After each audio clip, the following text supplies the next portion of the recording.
Okay, so while we're doing that, I just want to, David. Okay, awesome. Event and training services. We took a beating, huh? A little bit. Um, over the last 9, 6, 8 months, whatever it is, right? So I wanna welcome everyone. Good morning, everyone. Welcome to our webinar session here this morning. And today's topic is very interesting. Okay, we're going to be talking about persuasion, and I'm going to be sharing a few techniques and a few ideas that you can implement right away into your profession and business. Yati, image consultant, awesome, thank you. Uh, let's see, Yan. Okay, yeah, from Langkawi, tourism. Ooh, tough gig right now, isn't it? Right. So I'm gonna share some ideas. I'm gonna share some techniques today about persuasion, and persuasion is to me is sometimes they put persuasion in the same family as manipulation. Now the difference between persuasion and manipulation is um, they're both the same, but the intent is not right to me. All right. So let's talk about persuasion first. Persuasion is the process of projecting your beliefs and convictions onto someone else for uh, their benefit, possibly as well as yours. All right. With manipulation, it is also the process of projecting your beliefs and convictions onto someone else where they don't get the benefit or they don't want to get the benefit, but you still manipulate them into following your ideas, right? Now with persuasion, it's not about getting others to acknowledge. Oh, hang on one sec, let me fix one thing here. Let's see, just give me one quick sec.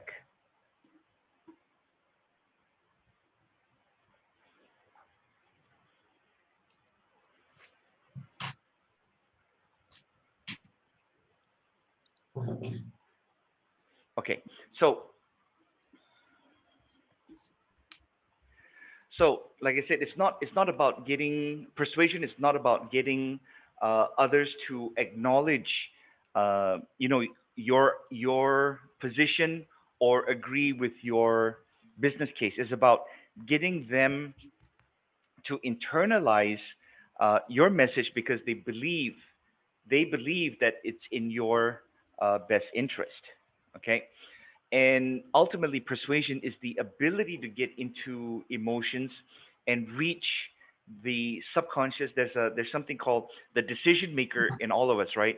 So we want to reach the subconscious decision maker, in the person that you're speaking with. So, uh, professional salespeople, which we all are, and we should strive to be, is professional salespeople. We need to know what to say and how to say it.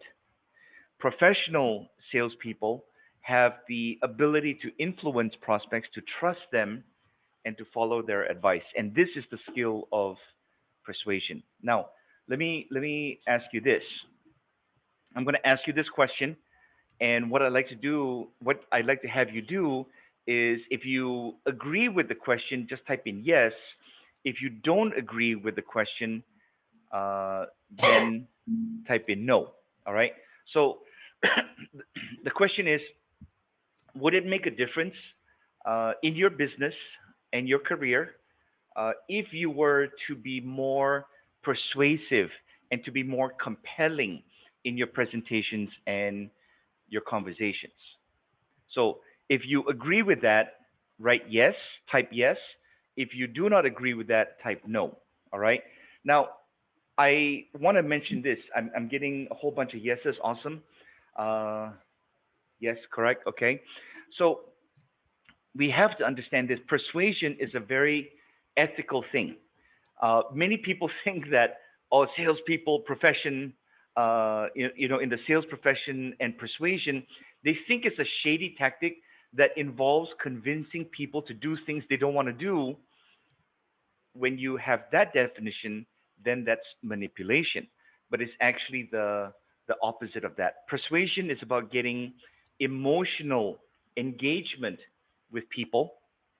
And here, put yourself in the other person's shoes. If someone feels like what you're saying to them is fun or worth their time, or it's going to make them look good in front of someone else, or it's going to make them money. It's going to give them security. We talked about these emotional benefits in an earlier session, right? So if that's what they feel like, then you're setting yourself up to be persuasive in sales, right? So if you agree that it would make a difference in your business and career to be more persuasive and compelling, uh, do you want to have this skill? Because persuasion is a skill, and this skill can be learned. Now, I want to make a couple promises to you. I sincerely respect your time and effort in being here with us on this session this morning. My excuse me. My first promise is this: I will not waste your time. Okay, I promise to share relevant and valuable information on this session, and you don't need to believe everything I say. Oh, somebody okay? Okay. Uh, well, okay. So you don't need to believe everything that I say. You don't need to think to yourself, I like and trust Chris. I'll back up everything that I share with you, and I think that's fair. So we're also recording this session, and we'll get this sent out to you within 24 hours as a YouTube link, so you can, replay, fast forward, and rewind the parts that you want to hear and watch and review again. Now, these sessions that I do, yes, they are free, but they are not a pitch fest. There's no hard selling, and there's no manipulating you to buy anything at an unreasonable or inflated price. I'm also not going to give you this bonus, this bonus, this bonus, this bonus. I'm not going to do that. All right. And I think that sounds fair. Okay. Uh, so I'd like to ask all of you a favor. You'll probably have questions along the way. So what I'd like to ask you to do is either type your questions in the chat. Sometimes you'll see me looking off a little bit because I have two other screens here. I'm monitoring the chats as well. I have one of my team members here. They're helping me monitor the chats also. So if you have a question, just type it in. I promise I will see it. Or you can write it down, and you can ask me at the end of our session during the Q&A. All right. So if we can agree on all those things, we'll move on. So I wasn't always that good at selling. I was really bad at prospecting. Uh, I did a terrible job of qualifying prospects and was average and so-so at closing the deal. So I was extremely average. In fact, over 25 years ago, not only was I extremely average, I was probably below average. And the reason I say that I was below average is because I was always struggling, and I was always trying to figure out where my next deal and where my next commission check was going to come from. And this was in the early 90s, the mid 90s, when there wasn't no pandemic, no financial crisis, um, and it was tough going for me. So what I did was I realized that I had to learn skills. And so not only is learning skills important, but you have to practice and you have to implement. So, you've heard the saying, practice makes perfect. I disagree with that. Practice does not make perfect. Okay. Some of you are saying, oh, no, practice does make perfect. The real thing that you should say is perfect practice makes perfect. Okay. Correct practice makes perfect. All right. If you practice wrong, you're going to perform wrong. You see, correct and constant practice gives you mastery. You don't need to be the top expert or whatever it is. Um, mastery is a process towards success. All right, and you must master the skills that you have. You must increase the skills that you have. So if you constantly practice, and I'll talk about practice in a little bit, and I'll share one or two things on how you can practice. Now, I asked this question in a previous session. What I'd like you to do is type in the answer for me. I'm going to test the general knowledge and the IQ of all of us, right? So playing cards. How many cards are there in a deck of cards? Just type in the answer. Yes, 52. Okay. Sometimes people say 54, but 54 is with the jokers. So no jokers, because there's no jokers on this session, right? Yes, 52, 52. Okay, awesome. So there are 52 cards in a deck of cards. Now I want you to think of this. I want you to think of when we prospect, when we market, right? It's like we're looking at a deck of cards, and there's 52 cards in a deck of cards. Our job in business and our profession is to find the aces. Now, I shared this philosophy with you in an earlier session. So the four aces are the qualified, the interested, and they have a high probability to buy your product or service. Okay, so what we're looking for is the four aces in a deck of cards. So what happens when we find the four aces? Okay, the four aces are the qualified and the interested that have the possibility, and it's up to you to make it into a probability that they'll turn into deals. And what we need to do is we need to do everything in our power and use all of our skills to convert them. And one of the vital skills in converting from a prospect to a customer or a client, one of these vital skills is persuasion. Now, there's two kinds of persuasion. We have the overt and the covert. Overt means that you're doing it clearly, and then covert is like it's kind of subconscious and it's hidden, right? Today we're going to discuss covert. Today we're going to discuss overt. Covert persuasion is more detailed and highly skilled, and it's important to know the covert techniques. Now, when I say covert, I don't mean like undercover or secret or manipulation. No, it's not. It's just a label that that I put on it, overt and covert. All right. So, like I said, today we're going to discuss the overt because the covert is more detailed. Now, I will teach the covert in a session that I'm doing in March, and I'll share that with you a little bit later on. Okay. Now, both of these do require trust and rapport. Trust and rapport is very, very important. Okay. Because if you can build enough trust and rapport, trust and rapport is really how much someone believes what you say and how much they like you. Now, if you can get a certain amount of trust and likability, okay, you can get almost anyone to do almost anything, and they feel happy about it.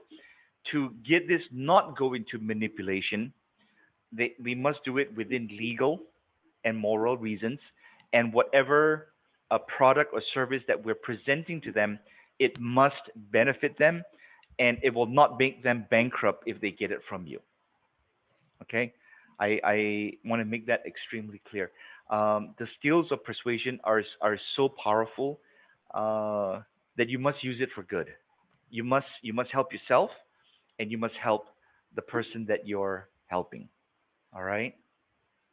Now, where can you use persuasion? You can use persuasion in everything, in everything that we do, in everything that you do.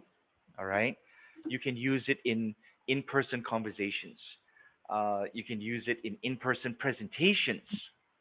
You can use it when you're talking to someone on the phone. When you message and you chat, the WhatsApp, whatever, Telegram, Signal, Viber, Messenger. You can use these techniques on all of these platforms and mediums. That's how powerful it is. You can use it on a Zoom interaction video call. You can do it in a video. All right. And of course, when I say Zoom, we have others like the WebEx and Hangout, whatever those are.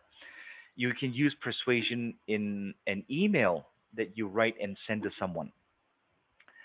Definitely, you must have persuasion in your website, your landing pages, your social media posts, your sales copy, in your headlines, everything. This is where you can use persuasion.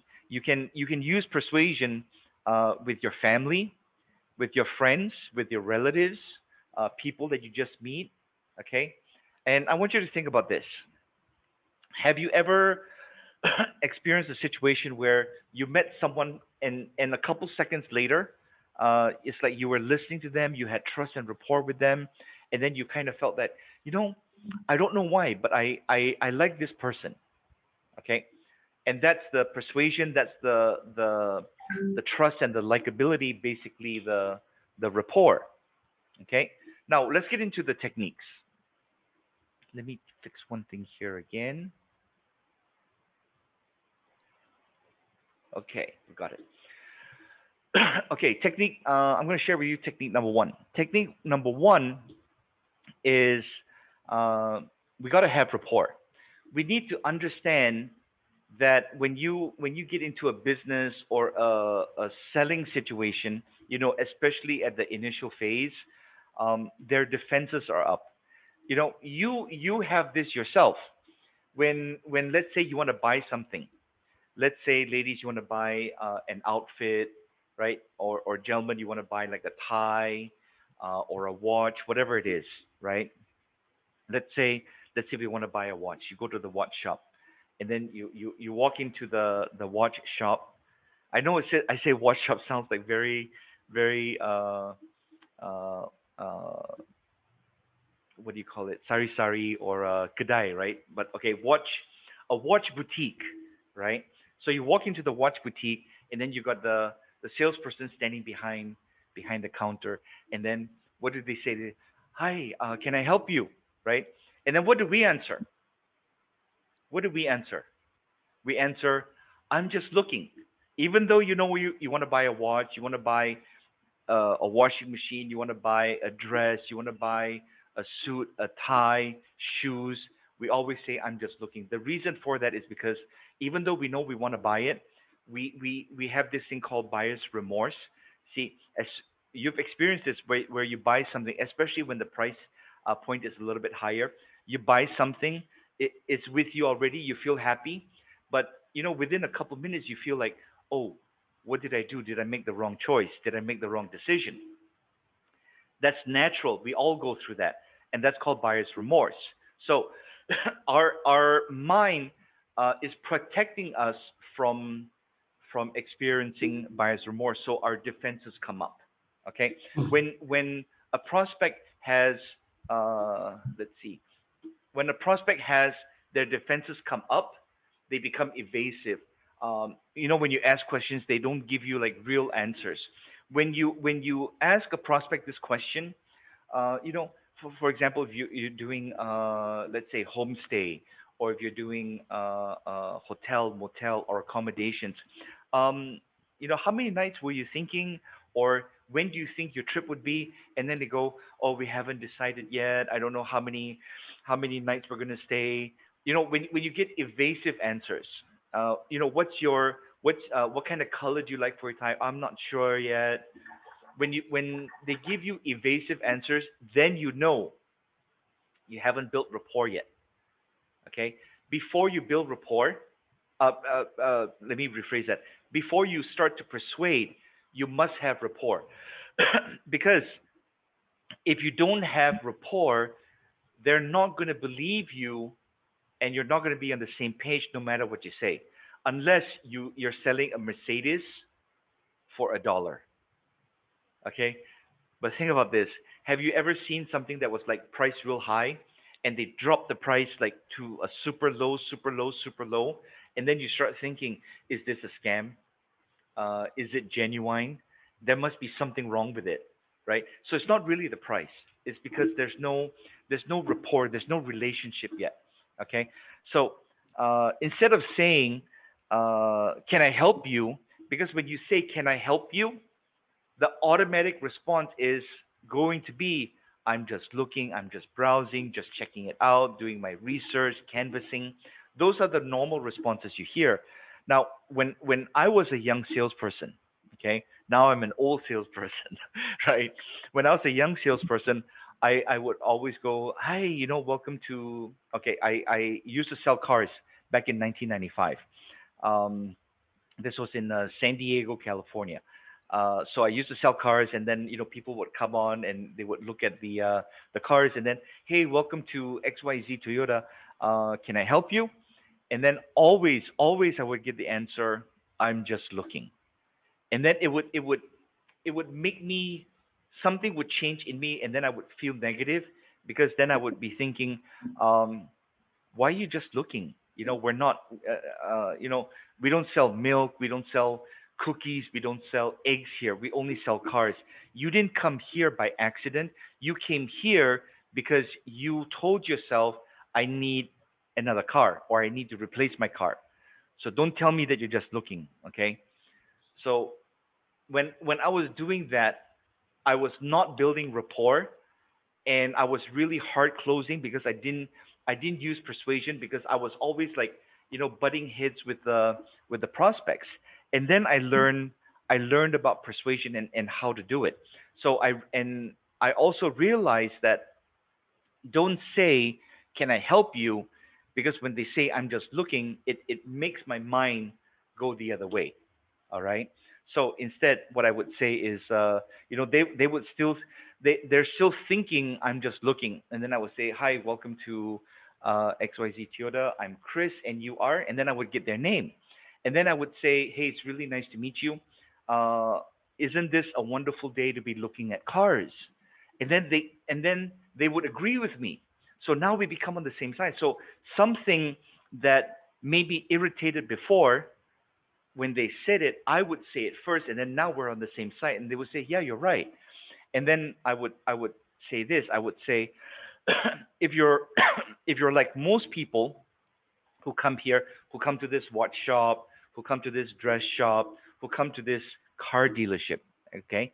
If you're like most people that come here, you probably know why you're here and what you're looking for, okay? I don't want to interrupt you in your looking and your thinking process. I just want to give you some idea how we're set up. Okay, so the pre-owned cars are over there. The new ones are over here. So dress shop, watch shop. I know why you're here and what you're looking for. I don't want to interrupt you in your looking and your thinking process. I just want to give you some idea how we're set up. Over here we have the the Timex. Over here we have the Seiko. Over here in the Seiko we have the metal band and the leather band. Over here we have the Rolex. So that's how you guide them along, right? So I'm here to simply answer your questions, or any comments you might have while you look. See, I keep saying the look, because it makes them feel at ease, because I'm acknowledging that they're looking, right? So hopefully, uh, I don't waste your time, and you get to see what you're looking for, and you get to ask the questions that you need. So, are you looking more for a used car or a new one? Are you looking for a metal watch band, or a leather band? Are you looking for an evening dress or a day dress? Are you looking for a skinny, narrow tie or a wide tie? Are you looking for a tie for evening wear casual, or more for business professional? That's how you get someone to go from, "I'm just looking," to having a conversation. So when we do that, you actually have a better chance. You actually have a better chance at moving the sale. Okay, not only have you asked a series of questions, um, but when you do it this way, you also do a very, very decent job of establishing rapport and the boundaries and what you're able to help and assist with. So never open a conversation, whether it's on the phone or a chat or in person with, "Can I help you?" Okay. When you do that, you lost that first chance to connect with them. And when you lose the chance to connect with them, when you lose the chance to connect with them, you lose sales. All right. Let me ask you a question, and I'd like you to give me an answer in the chat. That first technique that I shared with you, is it useful to you? Yes. If the answer is yes, type in yes. Is it useful to you?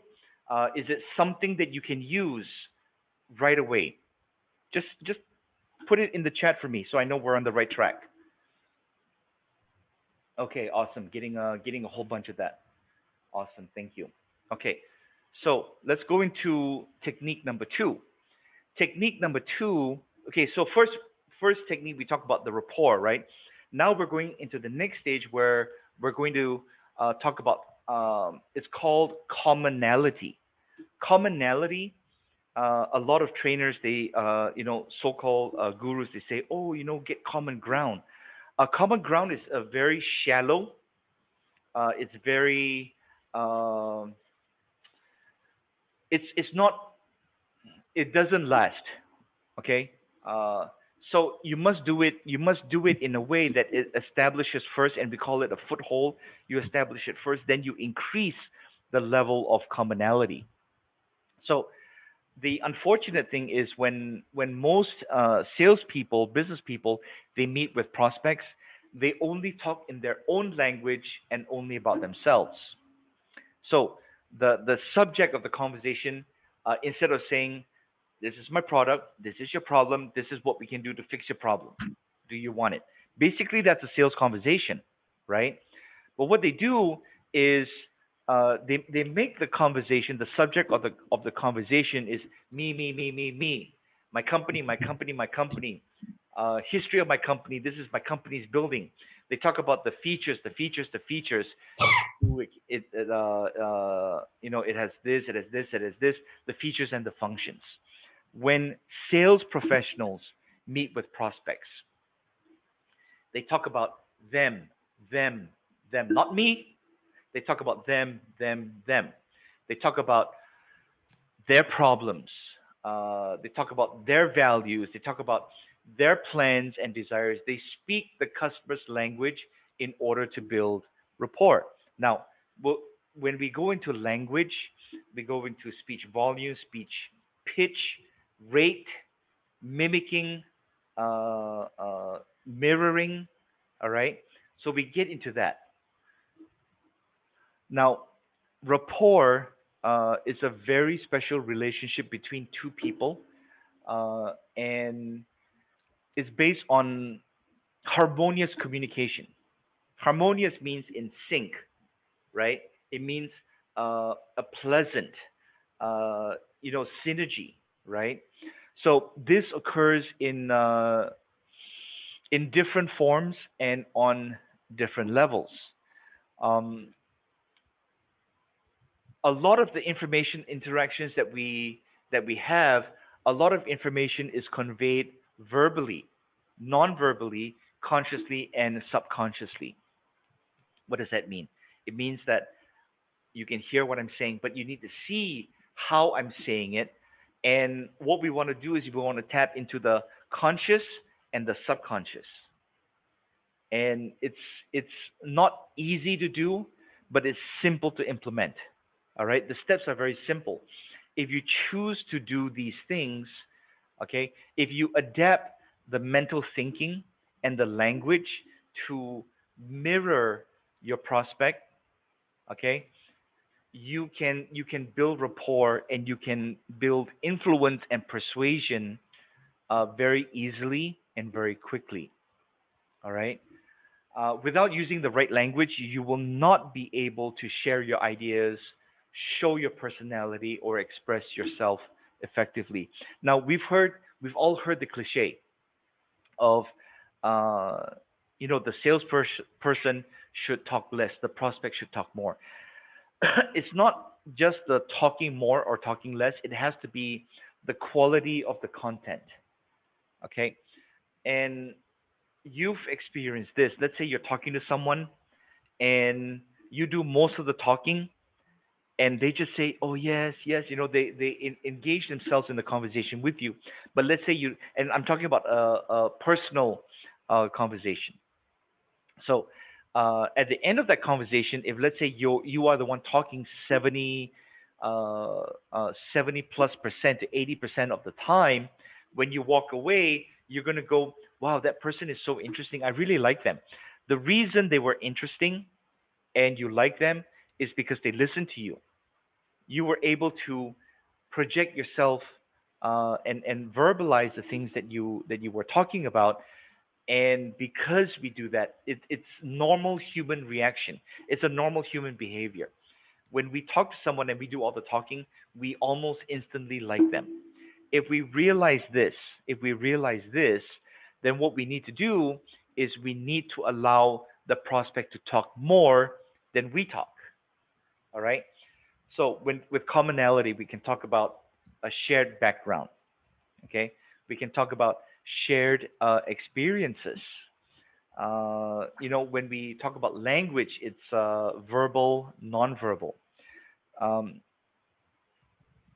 the language is very, very important because it's the way that you use your words and the words that you use and in the order that you use it and the inflection of your voice. And when you add that together with your body gestures, your posture, okay? Uh, when we talk about posture, I want you to not now because we cannot. Most of us cannot do dine in, right? I know some of us can, especially in other countries. But here in Malaysia, we cannot do dine in yet. So I want you to think about this. I want you to the next time that you go to a restaurant, I want you to observe the other people at the restaurant. Um, Especially if it's two people, a couple. It can, when I say couple, I don't mean like they're together, but especially those. Let's say a couple, man and woman, they're sitting together.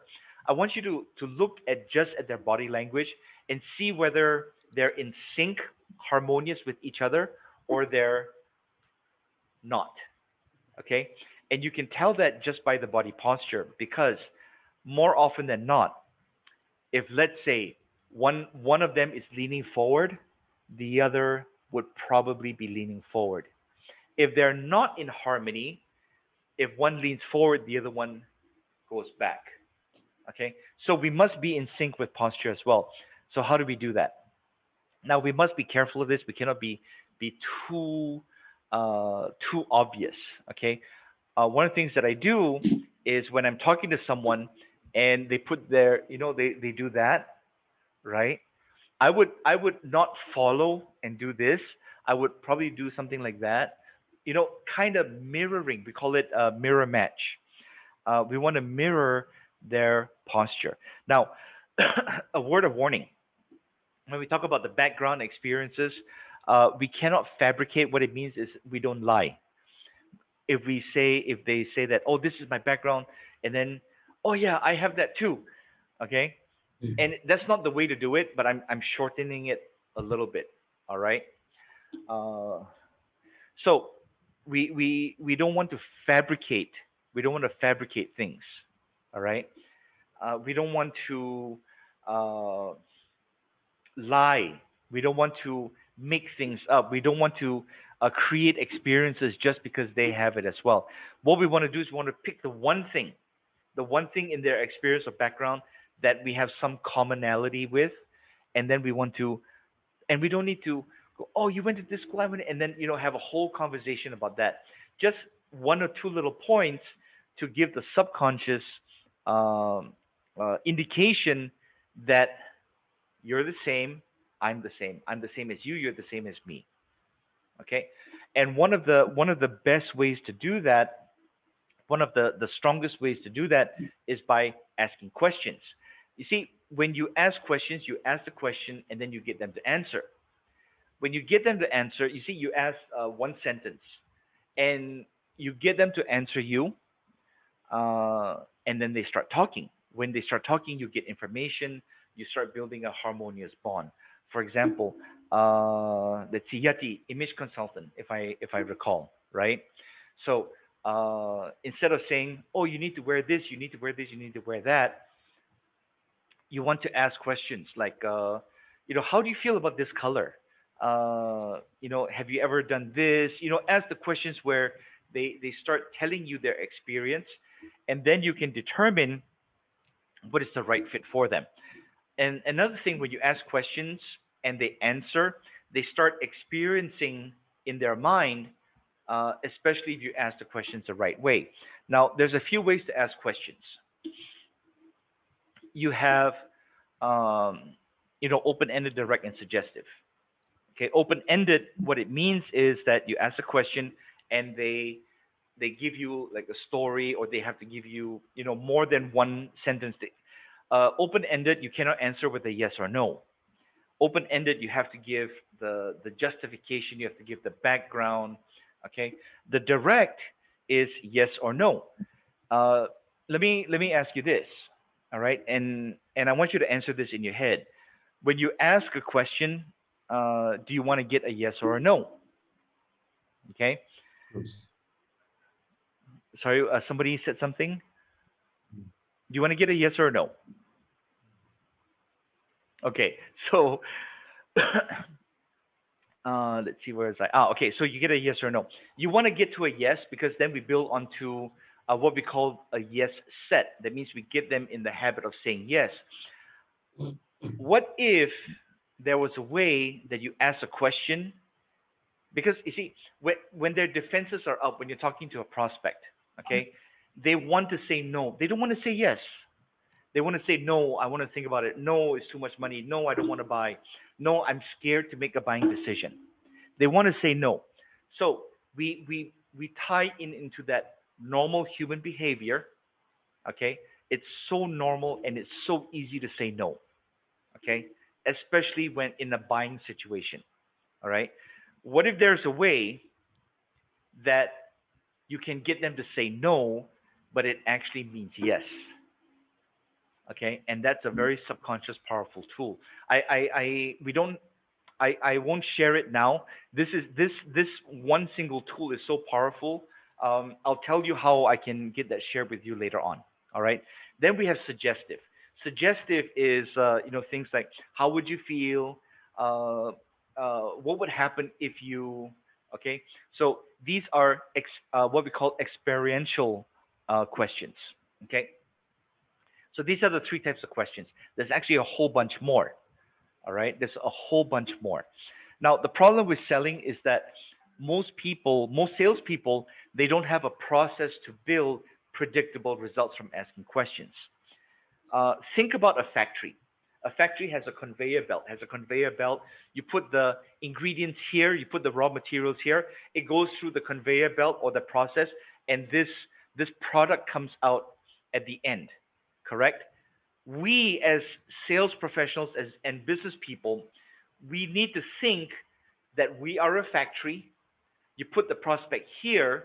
They go through the process, and a customer comes out.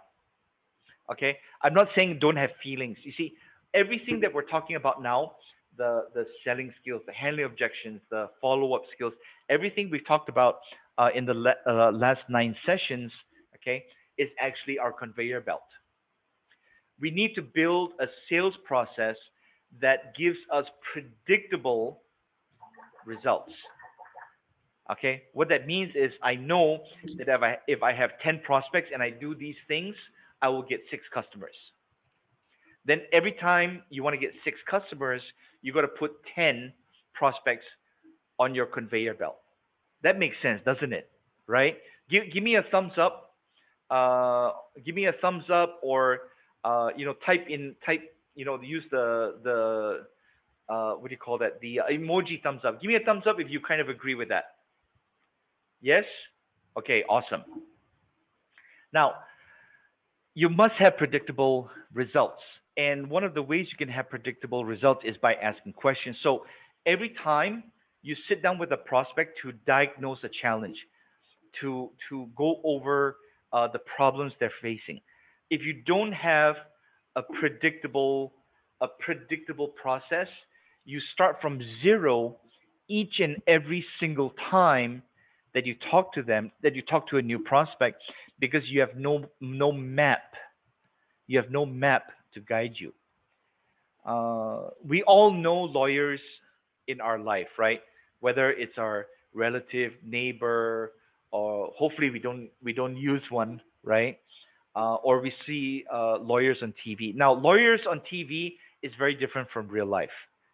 But the one thing that is similar on TV in the movies with lawyers is this: they never ask questions they don't already know the answers to. Okay, a good lawyer will never ask a question that they don't know the answer. You, as a business person, as a business professional, as a sales professional, you should never ask questions that you don't already know the answer to. Okay? So when we ask questions, we need to have a process. We need to think about the types of questions that we ask and how we ask those questions to lead the buyer towards an answer. Uh, some people say yes, some people say no. Have you ever heard of the ancient philosopher? Give me a hands up if you heard of this name, Socrates. Hands up, yes. Okay, I see some coming up. Okay, uh, yes, right. How do I address you? Chingern, is it? Okay, so, uh, okay, David, Socrates has a lot of stories, right? But one of the things that I want to share, for those that don't know, Socrates was an ancient philosopher. Um, very intelligent or intelligent sounding man. A lot of theories and principles come from Socrates that we use in human interaction, human behavior. Okay, so one of the things that that he did, and I forgot the term. I think it was called Socrates window. I think, but I'm not 100% sure. So what he did was, when you see, when we try to get someone to see our point of view, we get upset, and then we say, no, you must understand this. You you have to listen to what I'm saying. All right. Now, when Socrates was trying to get someone to see his point of view, he would not have an argument. He would not, like, raise his voice. When trying to get someone to see his point of view, what Socrates would do is he would engage them in conversation. He would ask them a series of uh, simple questions that slowly created a common ground, that slowly created a harmonious conversation. He was building rapport. He was building rapport, trust, and likability between himself and the other person. Once enough common ground was established, the other person had no choice, okay, but to agree with what Socrates was saying. And this is what made Socrates, right? Socrates, the ultimate sales professional, because he understood the process of evaluation. The process of evaluation is two things: what do they want, and why do they want it? What do they want, and why do they want it? All the way to the close.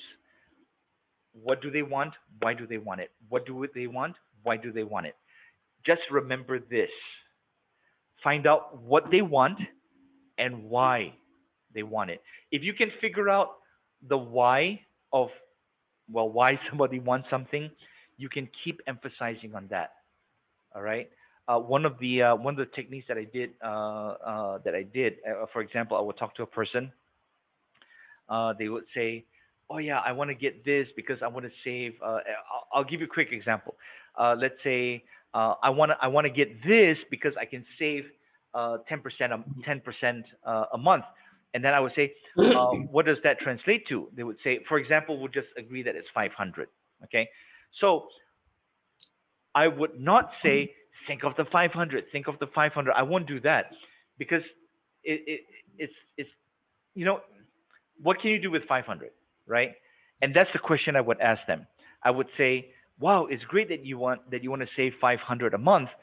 Um, Let me ask you this: what would you do with that 500? Okay, so I'll give you another quick example, or a quick analogy on this, and I'll shorten it a little bit. Okay, so they say I want to save 500 a month, and then you ask this question. So if you save that 500 a month, what would you do with that 500? Oh, I would save it. Okay, I understand you would save it. So what would you do with it? Oh, I would save it. At after 1 year, I would have 6,000. I would have 6,000, and then I would take my family on a trip to uh, let's just say to an island. We'll just say that. All right, trip to an island. Okay, when you get to the trip, when you take the trip to the island, what would you do there? Oh, we would snorkel, we would fish, we would spend time together. Okay, so I would get this information. So now we talk about something that is enjoyable to that person, right? And then when it comes time to the close, if they say, "Oh, I wanna think about it. I wanna do this and I wanna do that," right? Um, then I would go. I wouldn't say a lot of average salespeople would say, "Hey, but you said you want to save 500 a month." Okay, I wouldn't say that. I would say, think of the fun that you would have with your family on the beach when you snorkel and spend time at the resort, right? This is how you figure out what do they want and why do they want to do it, because it helps you in the close. So we need to ask questions around these two main factors. We need to get better at asking questions that will help us understand the prospect's needs. All right. And we need to influence the prospect to see the wisdom of considering our proposed solution. Show them how your product or service can solve their problem, and and reinforce why they want it, and you win the deal almost every time. Almost every time. But the probability of you closing the deal is a lot higher when you do these things. Okay? I'm going to give you, uh, yes, you're right, David. Sometimes the prospect will want to go direct to the point and don't want to listen to questions. Um, you're absolutely right on that. Okay? However, you want to understand why they want to go to the point. They want to go to the point because they don't have time, or you're not saying the right thing. Okay, for me, when I talk to salespeople that are trying to sell me something, I will say, they will try to tell me, things that I'm not interested in. Things I'm not interested in is history of the company, where's your building, who's the CEO. I don't care about all those things. I care about what is your product going to do for me, and what is the benefit that I'm going to get. So sometimes when we see prospects like wander off, we're not saying the right thing to get in sync with them. Okay, when we experience this, we don't get in sync and we're not in harmony with them, and we're trying to do something that we haven't built the rapport yet. And that's why they say get to the point, get to the point. When I try to buy something, when a salesperson does that, I say, you know what, I'm not interested to hear any of that. I want to know what your product does for me and how much it is. I don't think we can be more direct than that, right? And the reason I say that is because I'm bored with their presentation.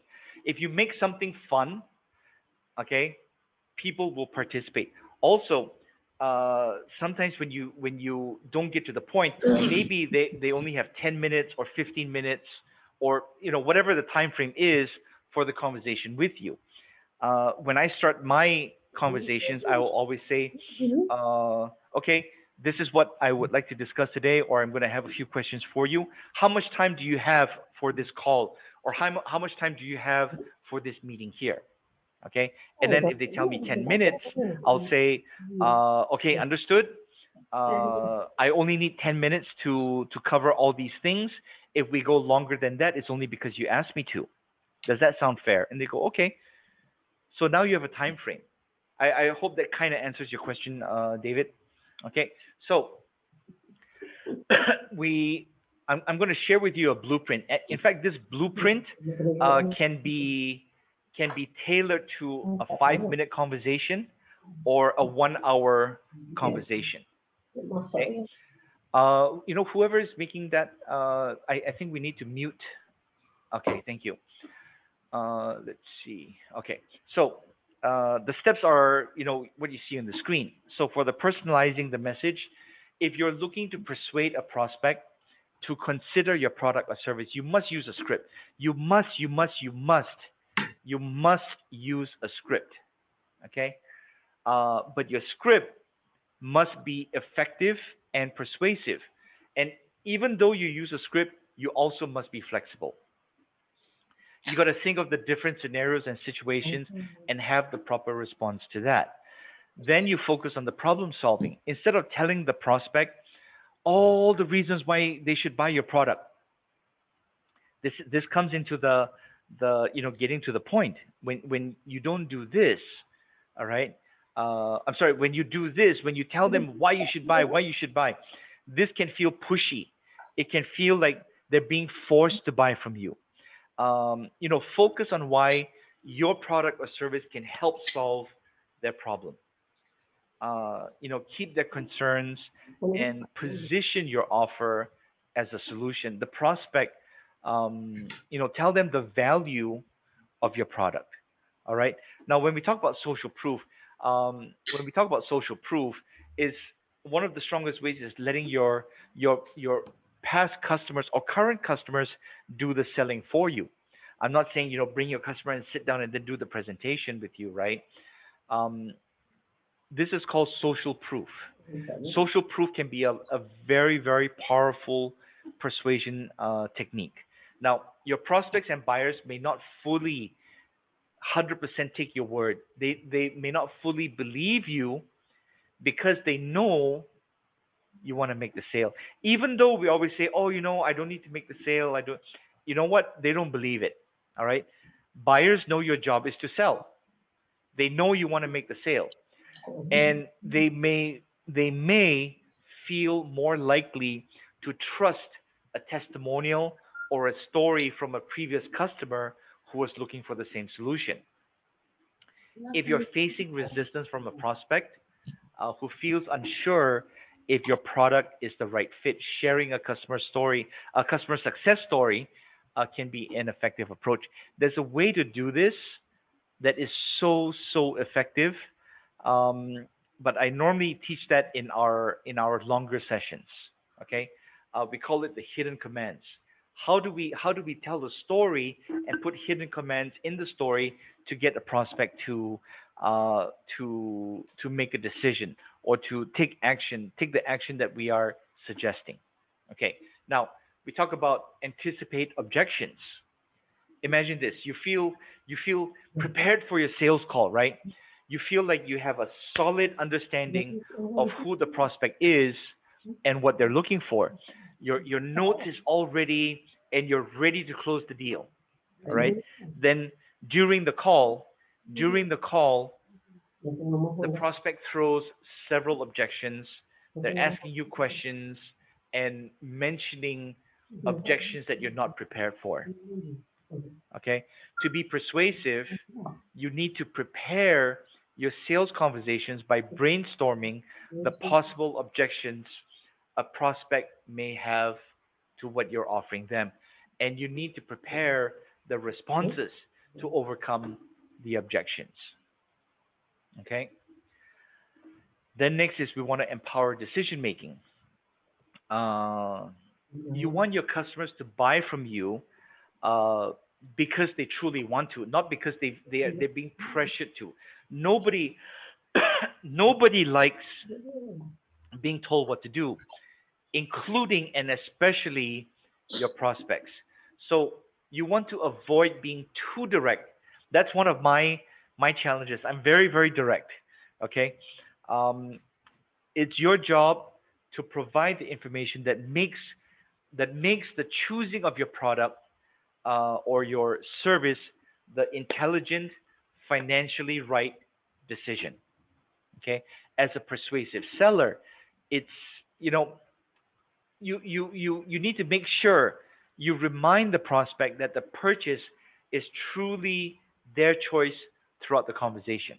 Okay, one of the ways that I do that is, when I go for the close, I'll mention the close.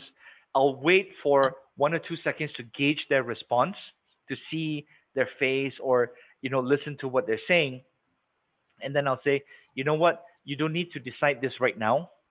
I want to give you a chance to think about it, especially when it's a higher pricing, right? I will say this: um, you don't need to decide right now. Just take 24 hours to think about it. And in 24 hours, you're going to know that the decision is right. I'll call you in 24 hours, and then we'll wrap it up. Then does that sound fair? Okay. How strong is that when you are the one telling your prospect, hey, you know what? Don't decide now. You go and think about it. Half the time, 50-50. Half the time, I can see relief on their face. It's like they're struggling with a decision, right? Half the time, half the time they will say this. They will say, you know what? Thank you for that. I do need to think about it for, we'll talk in 24 hours. The other half of the time, about half here, because some will say no. About half the time they'll say thank you, 24 hours. The other half they will say, you know what? I don't need the 24 hours. Let's do this right now, right? So you need to know when to push. You need to know when to pull. You need to know when to pull back, and you need to know how to help your prospect make a decision. Okay. Then we talk about the personal connection. The personal connection, okay, a rule of basic human interaction. We all like to believe and interact with the people that we like. While your prospects, your buyers can like your product or your service or your company, you, you are the main source. In fact, most times you are the only source of human connection representing your company. When you build a genuine connection with your prospects and you get them to like you on a human level, you're putting yourself in a better position to have persuasive conversation. So I'll give you two tips. Two tips. Be complimentary. Okay? Be genuine in your compliments. A genuine compliment can go a long way. For example, when let's say you're talking to a small business client, SME, compliment them on compliment the owner or the decision maker on what they've done in their business so far, and emphasize how your product or your service will take them to the next level is way more effective than focusing on what they haven't done yet or what they haven't implemented. Okay. The next is you find common ground. You find common ground. You look for things that you have in common and can uh, relate to each other. Now, we don't. This one, I want to give you a slight caution. Okay, don't take these few things that I'll mention and make the whole conversation about it. You're not going to close a deal because you both like the same sports team. You will not close a deal just because you both like fishing. Okay, so we talk about how you get common ground. The starting of common ground is hobbies, school background, sports, places that you like to eat, things that you like to eat. These small little things, start building harmonious communication and start building rapport. It's not enough to close the deal, but it's little things that you add in there that helps you in the journey to close your deal. So look for commonality, or looking for commonality with your prospects is an excellent way. It's an excellent way to build trust and persuade them to buy your product or service. It's the starting, and it's going up on the rapport. Now, don't rush the process. Don't rush the process because effective persuasion should feel natural. Your prospects, your buyers, they cannot feel pressured, but it doesn't mean that you cannot put in a sense of urgency or there's a timeline. In fact, creating a sense of urgency, how can you do that? For example, let's say you offer a special price for a limited amount of time. It can be an effective tactic as well. Okay. Now, let me share with you a couple tools that you need in your journey to become more persuasive. Now, remember, I said uh, persuasion. You can use it on the phone, in person, on a Zoom meeting, in your social media posts, website, landing page. All those things. All right. We covered many points today. Okay. Your scripts in your presentation. When I do a presentation, I'll look at my. You see how most of us do it is that we prepare the PowerPoint and then okay, let's go, right? What I do when I do a presentation, if let's say it's a presentation with PowerPoint, or if it's a presentation to a one person or a small group, I only do a PowerPoint if they expect it and demand it. If they don't demand a PowerPoint, I will never do a PowerPoint. I will sit down and I will ask questions and I'll use something and I'll draw out, I'll diagram the solution. I might bring something where I can show them like some pictures, maybe a folder or iPad, whatever it is. But I prefer not to do a full-on presentation, with PowerPoint and all those things. Now, some excuse me, some companies will require it. I will tell you this: I've done presentations where I told them that we're going to just have a conversation. When I walk into their meeting room, okay, the projector is set up, the screen is set up, and then everything is set up for me to plug in my laptop to show them on the screen, right? And then I sit down and then I say, okay, we can start, our discussion now. And then, aren't you going to hook up your laptop? And I go, for what? I already told you those things. Now I want to find out about exactly what you want to have. Out of all the deals that I've experienced, all the conversations that I've experienced, that where they were expecting a PowerPoint and I didn't do it, I still close those deals. You don't need to do a PowerPoint presentation to close a deal. Okay. However, you need to prepare, not a PowerPoint, you need to prepare in your mind your script.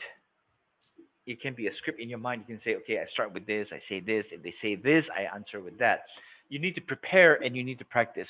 I remember many, many years ago, I had a presentation to one of the largest financial institutions on the West Coast of the United States, one of the largest.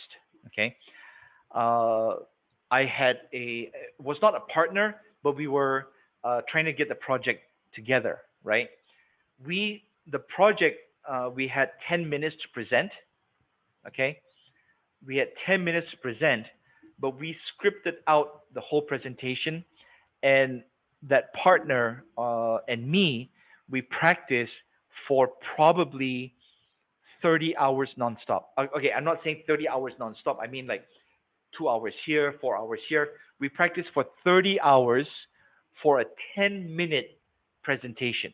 We covered every scenario that we could think of, every objection that they had or that they could give. The project back in 2002 was worth 1.8 million, and it all came down to that 10 minutes. Okay, so regardless of how much you get from a project, 1.8 million or 1,800, whatever it is, we got the deal. Okay, we got the deal, and we put in 30 hours of preparation and practice and role play to get that deal for 1.8 million. Was it worth it? Of course it was. If you take if you take this care and professionalism in all of your interactions, I'm not saying, let's say you're selling a $200 item. Don't take 30 hours to prepare. However, take 30 hours to prepare to sell that $200 item over and over and over again. So that's where you practice and you role play. Now, for the rest of the places that you can use, landing page, social media post, website, all those things, have what's called a swipe file. A swipe file means that You have examples that you can follow. Don't copy, follow. All right. I promise you this. The techniques that I shared with you so far is simply just scratching the surface. It's extremely basic, but if you're not doing it, it's going to make a difference in your conversations and your results. Okay. Before we go into the Q&A, I want to mention a couple things. The first is I want to invite you to the other sessions that we're having. We have three more sessions. This is session 9 of 12. So we've got three more sessions, and you can view the rest of the topics. What I'll do is I'll send you the email together with the recording of this session. Um, and I'll send you a couple links on the things that I talk about. I'll also send you the link on how you can get yourself registered for the remaining three sessions. Okay, and I have a very special session, webinar session coming up. Now I will tell you this: on the things that we do, the webinars and the trainings that we do, we don't pitch, and hard sell. Okay, uh, I believe in giving full value to you so that you can test me on the quality of the information and the techniques that I share with you. And if I have something that I want to make available, I will tell you about it. I will tell you this is what you get, this is how much it is. And if you want to do it, then do it. I'm not going to put bonus. You must do it now. You must do it. I don't do that. All right. I dislike the gurus that do that. I really dislike that. So I will not do that to other people. If you want to get what I have, then get it. All right. So I'll share with you what we're doing in March. It's a special. Now we'll get into the Q and A once I tell you about this. All right. So get your questions ready. So second week of March, I'm doing a special sales mastery and excellence. It's a live webinar training. It's one whole day. All right. Uh, these are what we're going to cover. We're going to cover um, sales and business success that's derived from the champion mindset. You must attack every single day. I'm going to teach you how you can attack every single day. I'm going to teach you how you can bounce back when someone tells you no, no, no, no, no, and you can still bounce back. I'm going to talk to you. I'm going to teach you techniques of professional prospecting. It's going to be online and offline. If you like today about the persuasion and the building rapport, uh, if you like today, you are going to become, I'm not going to say you're going to become a persuasion expert. What I'm going to say is that you're going to have the skills and the tools that can make you a rapport and persuasion expert, because I'm going to teach you how to build instant and effective rapport. I'm going to teach you how to persuade, okay, the covert and the overt. And I'm going to teach you how to do effective presentations. Effective presentations can be, doing your PowerPoint or even a 5-minute conversation to get them to sign the deal. I'm going to teach you how to handle every single objection, because objections is what we get every day. I'm not interested, too much money, I want to think about it, check with my boss, my wife, my partner, my cousin does this, we don't have the budget, we KIV until next year, oh, the pandemic. Okay, I'm going to teach you how to handle all of those objections. All right, I'm going to teach you professional closing skills. A lot of people think, that closing is so hard. Closing is so hard. With what I will teach you, closing will be the easiest part. I'm not saying high pressure manipulation. I'm going to teach you how to sell without selling. Okay. Um, with sales, you must follow up. I'm going to teach you how to follow up. Okay. And I'm going to teach you how to never lose a deal again. I'm not going to teach you how to harass or pressure or to stalk somebody. I'm not going to teach you that. What I am going to teach you is professional follow up so that you never lose a deal again. Okay. Now we have 2 days to choose from. The first date is March 16. That's a Tuesday. It goes from 9 to 5. And then the second date is March 20, which is a Saturday. Now it's not part one, part two. March 16 and March 20 is going to be the same thing. Okay, I'm just doing it on two different days. It's one training, and I'm doing it on two separate days. Okay, so you have 2 days to choose from: March 16 or March 20. Now, when we do this, when we did this before 2020, face to face, we do charge 699. I've done this online, this training online last year. We did charge 299. I promise you, we did. This year, as I mentioned before, it's going to be 97. Uh, I always have reasons on why I give a discount. Some of you have heard me talk about my mom. My mom passed away when she was 83. Today is my mom's birthday. Okay. Every time that I share the pricing with you, I will give you a reason. Today, we're going to do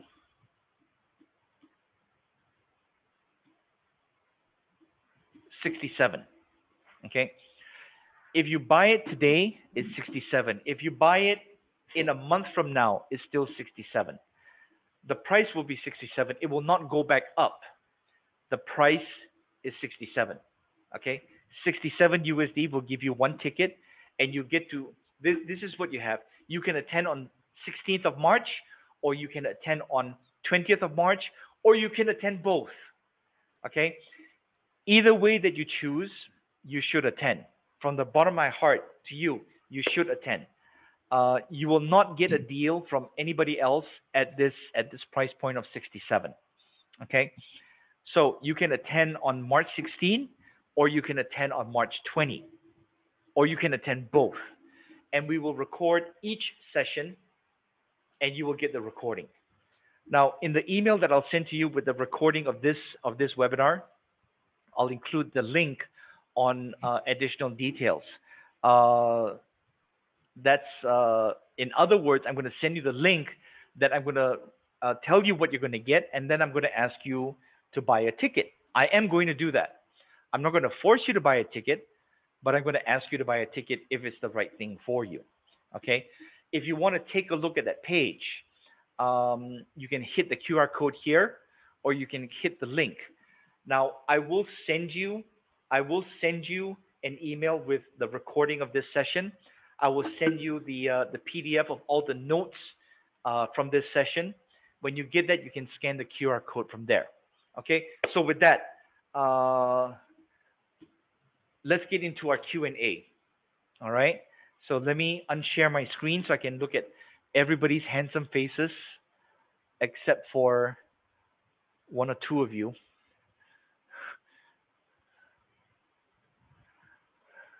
Azhar, are you laughing at that? Yeah.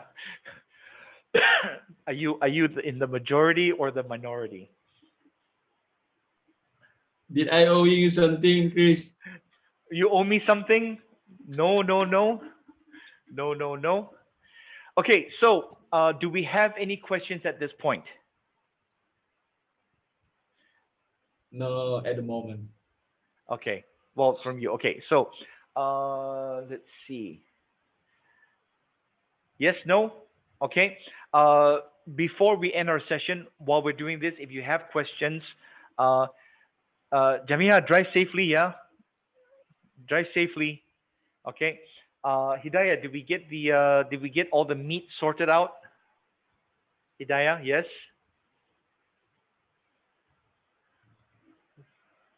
Chan, where's Chan? Do I call you Chan? Uh, Thank you. Okay. Let's see. Do we have another message? Oh, CP. Okay, good. I can call you CP. If I can have everyone put their video on, uh, put your video on. I want to take a screenshot of everyone. And if you want to put your audio on so that we can hear the back. I mean, we heard it throughout the presentation. Somebody had the microphone on. I don't know who it was. If we're doing a live setting, I would take this mic and I would knock my head like that, and then you would hear the thump sound, right? Let's put the audio on. Let's put your mic on. Um, let's see. Asmudin, let's put your video on. Justin, Farah, Nabila. Okay, let's put your video on. I'd like to take a picture. Um, hey, David, you put on weight, yeah? Yeah. Yeah. Need to do something about that. Okay. I'm also doing a fitness series. No, I'm just kidding. Just kidding. Okay, I'm gonna take a screenshot. Hidayah, can you put your video on? Good to see you, Farah Nabila. Hello. Hello, morning. Okay, so I'm going to take a picture. Everybody, do me a favor and look as serious as CP. Look as serious as CP. Like that. Okay. One, two, three. Okay, now we're gonna take another picture. Oh, before I do that, let me stop the Facebook live session. Yeah, um, I'll stop the Facebook live session. Anyone watching on Facebook, thank you for watching this session. I hope that you did get some useful tips out of it, and I encourage you to look at our future sessions. All right, thank you. Okay, hold on. Let me do that. Stop live stream. Okay, yeah. Sometimes I get excited. When we do online, we have a lot of things to think about and a lot of moving parts. And then when we do online session, uh, I've been doing. I'll just share this with you very quickly. I've been doing online sessions like this since 2007, 2008. In 2007, we did 3 webinars. We made probably about 130,000 US, but our market was very niche. It was for NGOs and chambers of commerce in the US.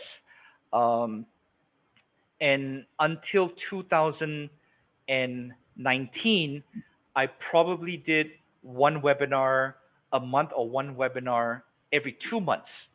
In 2020 and 21, today's session is probably, I think, 180.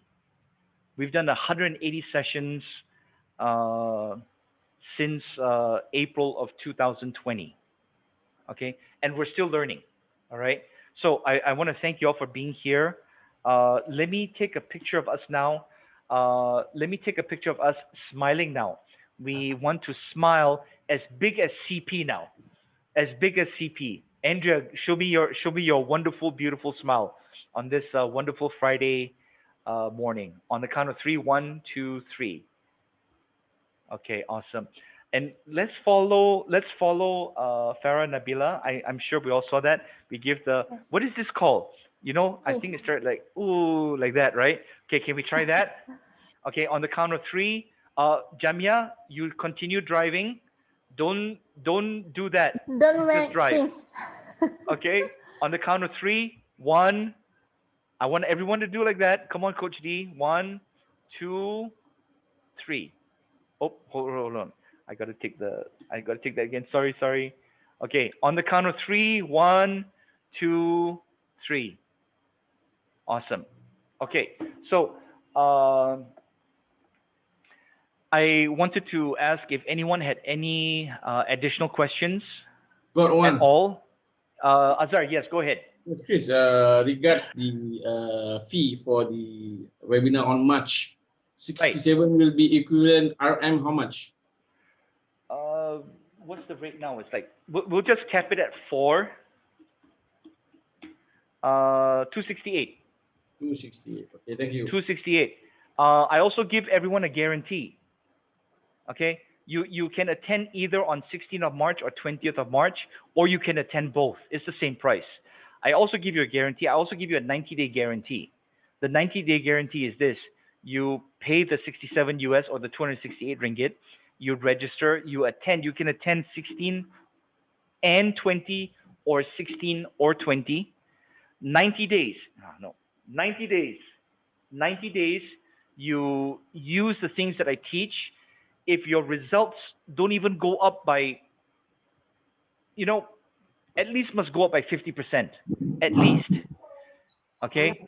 In 90 days, if you don't earn anything by using the things that I share, you call me or you WhatsApp me. You will have my WhatsApp number. You'll have my direct number and say, "Hey, Chris, you know what? Didn't get, doesn't work. I will give you back everything that you spend with me 100%, no questions asked. Okay? Uh, so that's what I will do, Azar. Yeah. If you want to Start pay from, my credit card, we take credit please, card. You want to, yes, start from today, I think, until it's on 16 March. right? March, right? Yes, March. correct. Okay, March is going to be A 80, Tuesday, 48 days, Tuesday, right? yeah. 48 days. And we'll have webinar sessions every week. We also have a very special Ask the Expert session on Tuesday evening with Coach D. We get business experts to come in and we interview them on, what they're doing, things they're doing right now to help them get through whatever we're experiencing. I also have, I'm thinking of this. I'm not fully decided yet. I'm thinking of just doing a pure Facebook Live session once a week, probably on Wednesday for like 10 or 15 minutes, where I just share something for 15 minutes. It may be interactive and it could be not interactive. I don't know yet, but I'll announce that. We also have two long free webinar sessions in March on two specific topics that will prepare you for the 16th of March and the 20th of March. I know all that is like, I just sorry? make one simple calculation for all of us this Yes, morning. Start right. from today until on 16th of March. We keep 5 ringgit and 58 cents per day. Right, For the table, we can join the webinar right. from today. And yeah, and what is it? It's one roti telur and one coffee a day. That's it, right? Yeah. Okay. So I'll send this information out to everyone. I sincerely appreciate the time that we shared. CP, I think this is the first time we're meeting. I think I'm not 100% sure, but we welcome you here. Everyone, I think I kind of know everyone, or at least experience other webinars together. Like I said, we've done 180 about. This is why we try to mute when we're not the speaker. Okay, so I want to thank everyone for being together with us. My coaching group, if you're here, Monday at 2 p.m. Okay, and I'll send the reminders out for that. Do we have any other questions for me before we end our session today? If you have questions that you're not asking now, when you get my email, my WhatsApp will be there, my email will be there, my Facebook will be there. You can ask me questions at any time, and I will answer. I try my very, very best to answer within 2 business hours, but I promise within 24 in certain instances. But I always answer very quick. Okay, so with that, I want to wish everyone, a wonderful day today. I want to wish everyone, please, please, please stay safe and blessed this weekend. Because some things are getting, yeah, thank you. Some things are getting crazy out there. So let's not be part of the craziness. All right. So stay blessed and blessings for all of us. Thank you so much. Thank you. Stay safe. Thank you. Thank you, Mr. Chris. Thank you. Thank you. Bye. Bye. Thank you. Bye bye. Bye bye. Thanks, Cap. Thanks, Azar. All right, I will end the session now. If you have questions, you can get me on WhatsApp. You can get me on email. Stay safe, everybody. Okay, bye bye.